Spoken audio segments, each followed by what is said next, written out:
बिस्मिल्लाहिर्रहमानिर्रहीम। Differential equations, आज इसका लेक्चर नंबर 2 है।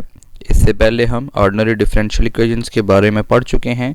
इसी ऑर्डिनरी डिफरेंशियल इक्वेशन के अंदर method of separation of variables आज डिस्कस करते हैं। और बेसिकली ये method of separation of variable में क्या क्या हमने पढ़ना है, थ्योरी पढ़नी है, कुछ एक्सरसाइजेज हैं और एक्सरसाइजेज के अंदर कुछ क्वेश्चंस होंगे, उनके फिर आंसर्स भी हैं, कुछ फार्मूले हैं। इन फार्मूलों की मदद से हमने इन क्वेश्चंस को सॉल्व कैसे करना है ये आपको सिखाया जाएगा और इन्हीं क्वेश्चंस को हम सॉल्व भी करेंगे। तो नेक्स्ट देखते हैं कि क्वेश्चंस को कैसे सॉल्व करना है, कि किस तरह के क्वेश्चंस होंगे। अमूमन हमारे पास जो है वो डिफरेंशियल इक्वेशन dy और dx की फॉर्म में होती हैं। उनमें हमने क्या करना है कि x वाली वैल्यूज़ को एक तरफ रखना है और y वाली वैल्यूज़ को एक तरफ रखना है।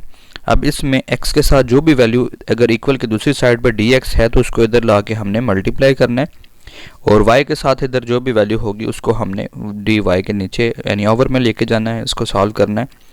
जब हम इस वैल्यू को सॉल्व करेंगे तो इसका एक जनरल सोल्यूशन आएगा। उस जनरल सोल्यूशन के अंदर हमें अगर कोई इनिशियल वैल्यू गिवन है वो इनिशियल वैल्यू हम उसके अंदर पुट करेंगे, या बाउंड्री कंडीशन अगर कोई गिवन है वो जब पुट करेंगे तो उधर से हमें एक नई इक्वेशन भी मिलेगी जिसको हम पर्टिकुलर सोल्यूशन कहेंगे। अब जो जनरल सोल्यूशन है वो जस्ट इसी वैल्यू की इंटीग्रेशन है। फर्स्ट इक्वेशन की जो इंटीग्रेशन है वो जनरल सोल्यूशन है। अगर हम उसके अंदर वो इनिशियल वैल्यू या बाउंड्री कंडीशंस आपको बताया कि वो अगर पुट करते हैं तो वो पर्टिकुलर सोल्यूशन हो जाता है। इसके बाद अभी एक्सरसाइजेज की तरफ आते हैं। एक्सरसाइजेज में पहला क्वेश्चन है dy और dx is equal to 3x square e की power minus y। Particular solution भी फाइंड करें। पर्टिकुलर सोल्यूशन के अंदर कंडीशन ये पुट करनी है कि y of 0 is equal to 1। It mean x की जगह पर 0 पुट करें और y की जगह पर 1 पुट करें। ये तब हम पुट करेंगे जब इस वैल्यू की हम इंटीग्रेशन कर चुके होंगे। इसके बाद सेकंड जो क्वेश्चन है उसके अंदर dy over dx is equal to y over x है। इसमें जस्ट जनरल सोल्यूशन फाइंड करना है। y इधर मल्टीप्लाई हो रहा है, उधर जाके डिवाइड हो जाएगा, dx इधर डिवाइड हो रहा है, इक्वल की उस साइड पे जाके मल्टीप्लाई हो जाएगा। इसके बाद थर्ड एक्सरसाइज में dy over dx is equal to y plus 1 over x minus 1 है। इसमें हमने dx को इधर ला के मल्टीप्लाई करना है और y प्लस 1 को उधर जाके हमने डिवाइड करना है। और बाउंड्री कंडीशन भी इसके अंदर है, y की जगह पर 1 पुट करें और x की जगह पर 0 पुट करें, और इसका भी पर्टिकुलर सोल्यूशन हमने फाइंड करना है। नेक्स्ट क्वेश्चन नंबर 4 है। इसमें कह रहा है कि फाइंड द पर्टिकुलर सोल्यूशन। इसमें जनरल सोल्यूशन भी फाइंड करना है, पर्टिकुलर सोल्यूशन भी फाइंड करना है। इसके बाद एक्सरसाइज नंबर 5 है। इसके अंदर भी हमने पर्टिकुलर सोल्यूशन भी फाइंड करना है। जिसके अंदर भी इनिशियल कंडीशन गिवन होगी उसके अंदर हमने दोनों सोल्यूशंस फाइंड करने हैं, पर्टिकुलर सोल्यूशन भी और जनरल सोल्यूशन भी। इसके बाद क्वेश्चन नंबर 6 है। इसमें भी हमने इसी तरह और y वाली वैल्यूज़ के एक तरफ, x वाली वैल्यूज़ के एक तरफ और x वाली वैल्यूज़ भी, और इसमें हमने जस्ट जनरल सोल्यूशन फाइंड करना है, पर्टिकुलर सोल्यूशन नहीं फाइंड करेंगे। नेक्स्ट में हमने जस्ट जनरल सोल्यूशन फाइंड करना है। इसके बाद एक्सरसाइज नंबर 8 है। एक्सरसाइज नंबर 8 के अंदर हमने dy और dx की वैल्यू है और इसी तरह कंडीशन भी इसके अंदर गिवन है कि y की जगह पर π/2 पुट करें और x की जगह पर 0 पुट करें। एक्सरसाइज नंबर 9 के अंदर चेक करें। इसमें भी हमारे पास कंडीशन गिवन है, पर्टिकुलर सोल्यूशन भी फाइंड करना है, साथ जनरल सोल्यूशन भी। हमेशा इन सब क्वेश्चंस के अंदर हम जनरल सोल्यूशन फाइंड करेंगे तब पर्टिकुलर सोल्यूशन भी फाइंड होगा। इसके बाद एक्सरसाइज नंबर 11 है। इसके अंदर भी हमने जनरल सोल्यूशन भी फाइंड करना है और बल्कि पर्टिकुलर सोल्यूशन इसके अंदर फाइंड नहीं करना। इसके बाद इनके कुछ आंसर्स भी हैं, जैसे फर्स्ट क्वेश्चन का आंसर भी इधर गिवन है, इसका पर्टिकुलर सोल्यूशन का भी आंसर गिवन है, जनरल सोल्यूशन का भी है, और इसी तरह नेक्स्ट जो क्वेश्चन है उससे नेक्स्ट क्वेश्चन के अंदर जनरल सोल्यूशन भी है और पर्टिकुलर सोल्यूशन भी। क्वेश्चन नंबर 4 के अंदर भी सेम इसी तरह जनरल भी है और पर्टिकुलर सोल्यूशन भी है। तो ये नेक्स्ट जब हम इसको सॉल्व करते हैं इन क्वेश्चंस को तो आपको आइडिया हो जाएगा इन क्वेश्चंस को कैसे सॉल्व किया गया और इनके आंसर्स ये कैसे आए हैं। आंसर्स और ये क्वेश्चंस आपको बताने का मकसद ये है कि आप खुद कुछ ट्राई करें, और अदरवाइज़ आपको ये सोल्यूशन एंड पे दिए भी गए हैं, समझा भी देता हूँ आपको कि किस तरह इनको सॉल्व करना है। मज़ीद ये जितने क्वेश्चंस हैं, इसके अलावा इधर आपको 11 क्वेश्चन दिए, वैसे इसके 16 तक टोटल क्वेश्चन हैं। अगर आप सारे करना चाहें तो कर सकते हैं, क्वेश्चन आप लोगों को मैं सेंड कर भी सकता हूँ। अब मज़ीद इनके क्वेश्चंस के सॉल्व करने से पहले कुछ फार्मूले हैं, फार्मूले थोड़ा सा डिस्कस कर लेते हैं। फार्मूले क्या हैं कि जैसे देखें कि इस टेबल में कि जो आपको फार्मूले भी दिए गए हैं, फर्स्ट वैल्यू है कि x की पावर n, जब भी हमारे पास कोई वैल्यू हो, जैसे x वगैरह हो, तो उसकी इंटीग्रेशन करनी सिंपल x की, उसकी पावर में 1 ऐड ऊपर भी कर देते हैं, उसकी पावर में 1 ऐड नीचे भी कर देते हैं। पावर उसकी -1 नहीं होनी चाहिए, अदरवाइज़ कुछ भी हो सकती है। इसके बाद ऐसे भी है कि अगर एक फंक्शन है उसके साथ उसकी डेरिवेशन मौजूद है तो उसमें भी उसकी पावर में 1 ऐड कर सकते हैं ऊपर, उसकी पावर में 1 ऐड नीचे भी कर सकते हैं। जो दूसरे नंबर पे फार्मूला लिखा हुआ है इसके अंदर 1/x है और इसको नेचुरल लॉग ऑफ x में हम कन्वर्ट कर देते हैं। इसमें ऐसे भी है कि नीचे फंक्शन है, इसके साथ इसके ऊपर डेरिवेशन मौजूद है, तो डायरेक्ट इसको हम लिख देंगे उसी फॉर्म में, it mean natural log of उस वही फंक्शन। इसके बाद जो इससे नेक्स्ट फार्मूला है वो देखें ज़रा। e की पावर x वाले फार्मूले के अंदर e की पावर x की इंटीग्रेशन e की पावर x ही होती है। अगर किसी कांस्टेंट की पावर है तो उसकी इंटीग्रेशन कर रहे हैं तो वो पावर ग्रेटर देन 0 होनी चाहिए, इट मीन पॉजिटिव होनी चाहिए, और उसमें हम a की पावर वही x और नेचुरल लॉग ऑफ a उसको लिख देते हैं। साइन की इंटीग्रेशन माइनस काज होती है और काज की इंटीग्रेशन साइन होती है। इसी तरह tan ऑफ x की इंटीग्रेशन होती है माइनस नेचुरल लॉग ऑफ काज, और काज के साथ जो भी वैल्यूज लिखेंगे वो हम एब्सोल्यूट में लिखेंगे। ये दो लाइनें जो साइडों में बनी हुई उसको एब्सोल्यूट कहते हैं। कोसेकेंड की इंटीग्रेशन जो है नेचुरल लॉग ऑफ tan π/2 भी ये x/2 है, और इसी तरह जो सेकेंड x है इसकी integration natural log of second x plus tan x है। सेकेंड स्क्वायर की इंटीग्रेशन tan x होती है। cot x की इंटीग्रेशन sin x है, natural log of sin x है, और इसी तरह साइन स्क्वायर की और cos स्क्वायर की इन सब की इंटीग्रेशंस दी गई हैं। इनकी हाइपरबोलिक की इंटीग्रेशंस भी हैं, तो ये भी आप देख सकते हैं। ये सारे फार्मूले इधर दिए गए हैं, ये फार्मूले आपने अपने माइंड में रखने हैं इंटीग्रेशन करते हुए। जितने भी ये फार्मूले हैं ये आपको आने चाहिए। इसके बाद नेक्स्ट है एक और टेबल है, इसमें हम देखते हैं फार्मूले 1/a² प्लस x²। इसके लिए जो शॉर्ट फार्मूला हम लिखते हैं 1/a tan इनवर्स x/a। यहाँ पर a जो है एक कांस्टेंट वैल्यू है जो कि पॉजिटिव वैल्यू होती है और उसका स्क्वायर होता है। जैसे 4 आ सकती है वैल्यू, 9 आ सकती है, 16 आ सकती है। तो 4 आपको पता है 2 का स्क्वायर है, 9 जो है वो 3 का स्क्वायर है, तो 2 का स्क्वायर प्लस x का स्क्वायर। तो वैसे ये सब्स्टिट्यूशन इसमें हम करते हैं तो डायरेक्ट इधर आंसर दिया गया, तो आप इसको डायरेक्ट भी इस तरह लिख सकते हैं। इसके बाद दूसरी वैल्यू है 1/a² माइनस x² और स्क्वायर रूट के अंदर है, इसको हम साइन इनवर्स x/a लिखते हैं क्योंकि ये साइन इनवर्स ऑफ x की डेरिवेशन है, इस वजह से हम इसको इस फॉर्म में लिखेंगे। इसी तरह बाकी जो फार्मूले हैं वो भी देखें। अगर डिवाइड की फॉर्म में ये फार्मूला ना हो तो उसको हम फिर कैसे लिखेंगे, a² साइन इनवर्स x/a और प्लस x² माइनस x² और वैसे इसके जो क्वेश्चन इन सब के आंसर्स जो हैं ये सेकंड ईयर के इंटीग्रेशन में, इट मीन्स उसके थर्ड चैप्टर के अंदर ये सारे क्वेश्चंस भी और इनके ये आंसर्स भी और इनके ये सॉल्यूशंस भी मौजूद हैं उसके अंदर, आप वो भी चेक कर सकते हैं। इसके अलावा अगर फिर भी इनको सॉल्व करना चाहेंगे तो वो आपको बता दूंगा इनको सॉल्व कैसे करते हैं, इनको सब्स्टिट्यूशन हम कैसे करते हैं। वैल्यू यानी x की जगह पर a sin थीटा पुट करते हैं, a tan थीटा और a secant थीटा पुट करते हैं। तो अभी मेन क्वेश्चंस की तरफ आते हैं और उन क्वेश्चंस के लिए हमें क्या क्या रिक्वायर्ड होता है। जैसे थ्योरी और इंटीग्रल और आंसर्स में हम देख चुके हैं कि क्या क्या हमने चीज़ें सॉल्व करनी हैं। तो अभी इसके लिए कुछ आपको टिप्स बताता हूँ। जैसे कि जब भी हम क्वेश्चन स्टार्ट करते हैं तो उनमें हमने ये फार्मूले अपने माइंड में रखने हैं और इसका करेक्ट आंसर हम कैसे ला सकते हैं उसको हम चेक भी कर सकते हैं। उस वैल्यू की डेरिवेशन करके अगर आंसर जो आता है उस वैल्यू की अगर डेरिवेशन करें दोबारा वही इंटीग्रेशन वाली वैल्यू आ जाती है तो समझ लें कि आपका आंसर ठीक है।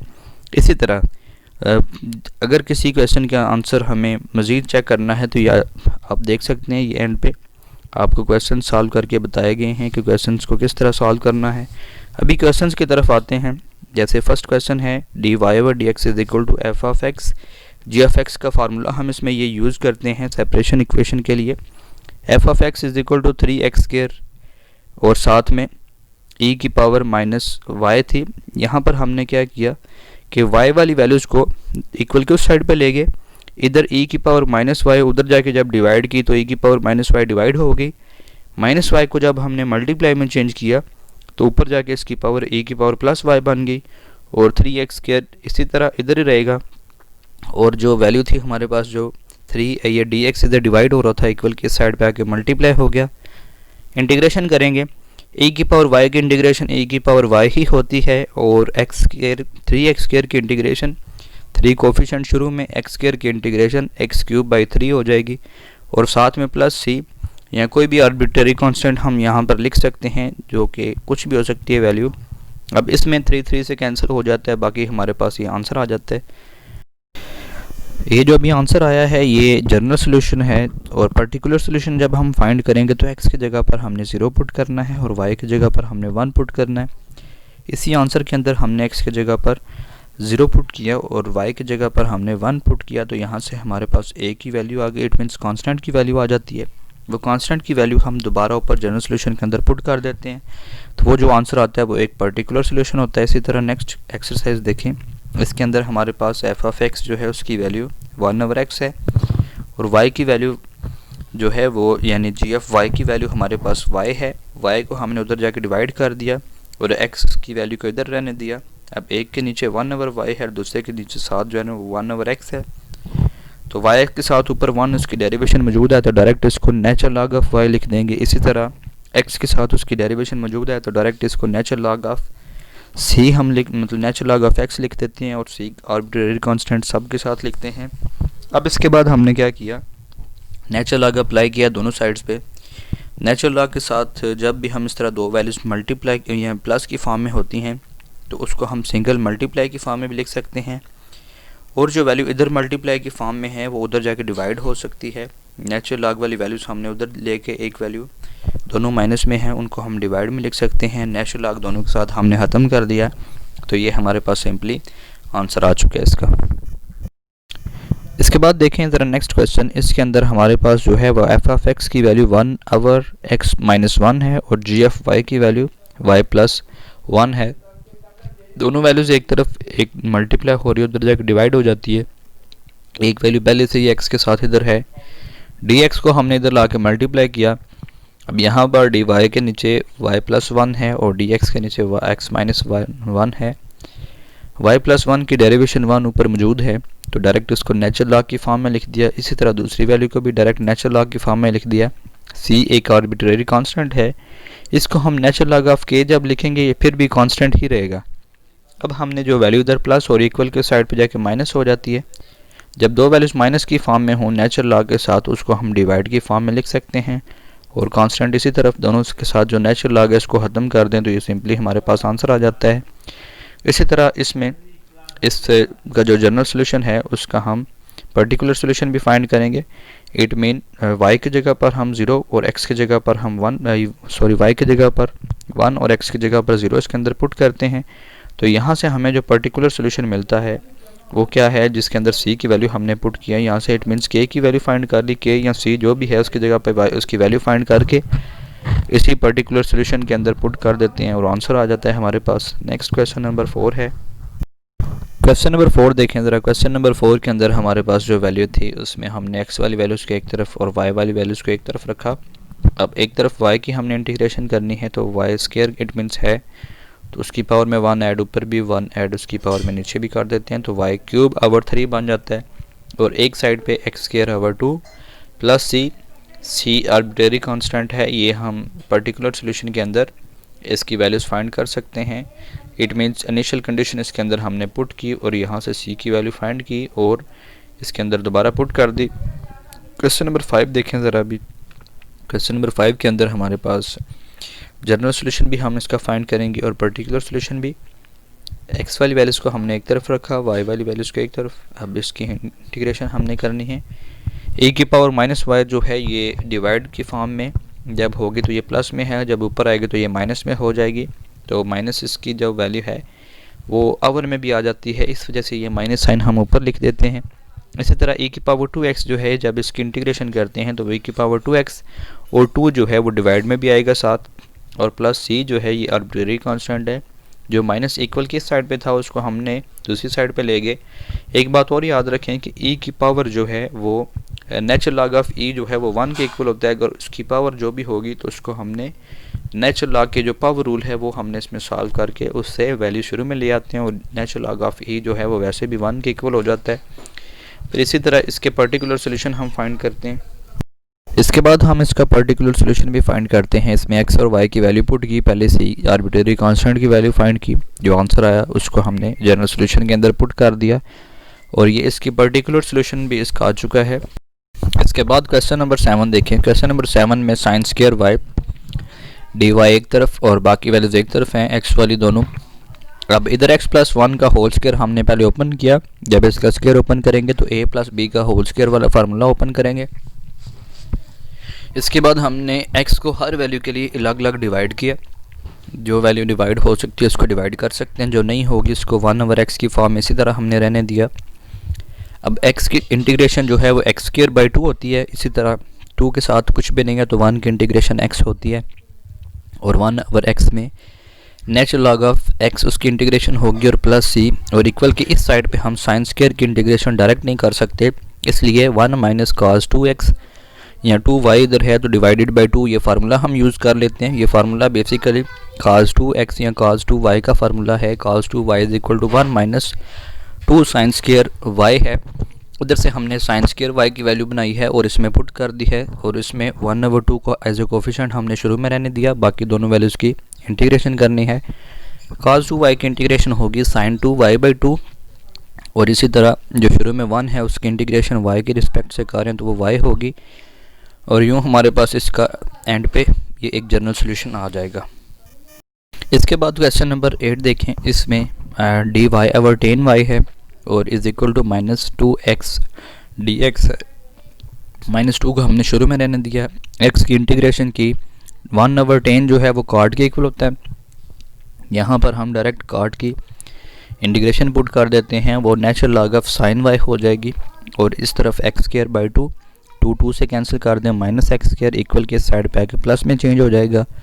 नेचुरल लॉग को ख़त्म करने के लिए हमने दोनों तरफ नेचुरल लॉग पे डिवाइड कर दिया या दोनों तरफ natural log of e apply कर दिया। जब ये अप्लाई करते हैं तो एक तरफ नेचुरल लॉग ख़त्म हो जाता है, दूसरी तरफ जो है वो e की पावर में ये सारी वैल्यूज़ आ जाएंगी। तो यूँ हमारे पास इसका भी सोल्यूशन आ गया। इसी तरह इसका पर्टिकुलर जब सोल्यूशन फाइंड करेंगे तो y की जगह पर हमने π/2 पुट करना है और x की जगह पर 0 पुट करना है। sin π/2 is equal to e की पावर x, जब हमने 0 पुट किया तो 0 प्लस a किया तो यहाँ पर हमारे पास a रह गया ऊपर। e की power a is equal to 1 और यहाँ पर जो है नेचुरल लॉग ऑफ e या e की पावर 0 जो है वो हमेशा 1 के इक्वल होती है और a का आंसर आ गया 0। a का आंसर 0 हम x की पावर में दोबारा पुट कर देते हैं, e की पावर में दोबारा पुट कर देते हैं और बाकी हमारे पास एंड पे एक पर्टिकुलर सोल्यूशन इसका आ जाता है। बाकी जो क्वेश्चन है वो आप लोग खुद कीजिएगा, जिस क्वेश्चन की ना समझ आए वो पूछ लीजिएगा। तो इंशाल्लाह नेक्स्ट इसके डिस्कशन लेक्चर में आप ये डिस्कस कर लीजिएगा जो इनमें मसाइल होंगे सारे। और मज़ीद वीडियोस के लिए हमारा ये चैनल सब्सक्राइब करें, आपको इससे मज़ीद जो लेक्चर हैं वो मिल जाएंगे, उनके नोटिफिकेशन मिल जाएंगे। आज का लेक्चर ख़त्म हुआ। ओके, अल्लाह हाफिज़।